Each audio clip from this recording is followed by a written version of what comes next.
Ok, let's go. Alors, on considère la matrice 1, 2, 0, moins 1, moins 3, 2, 1, 0, 2. Ça, c'est A. Voilà. Je t'épargne le calcul du déterminant parce que tu sais faire. Donc, le déterminant de A ici, c'est 2. Voilà.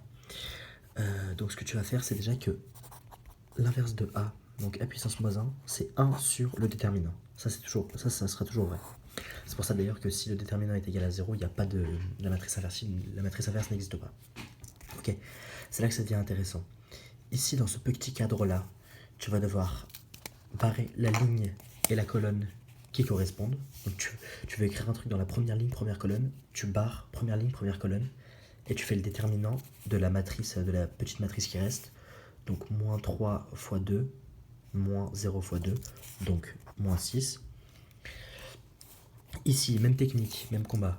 Tu veux ce qu'il y a dans la deuxième colonne, première ligne, donc tu barres dans ta tête ce qu'il y a là et ce qu'il y a là, et tu vas calculer ce déterminant-là, c'est-à-dire moins 1 fois 2, moins 1 fois 2, donc la matrice mineure, moins 1 fois 2, moins 2, 4, donc ça va faire moins 4.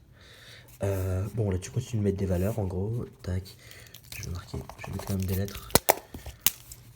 Tu continues comme ça, je pense que tu as compris. A, B, C, D, E, F, G.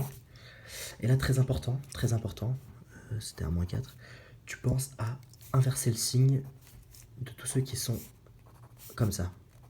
Ok? Je sais pas si tu te rappelles, c'est comme quand on faisait le déterminant, quand on multipliait. En gros, c'est le premier, tu changes pas de signe, et après une alternance de 1 sur 2, tu changes le signe. Et une fois que tu as cette matrice-là, tu prends sa transposée. Ok, donc la transposée de ça, c'est tout con. C'est toujours 1 sur 2, facteur de moins 6, moins B, E. Moins 6, moins B, E. 4.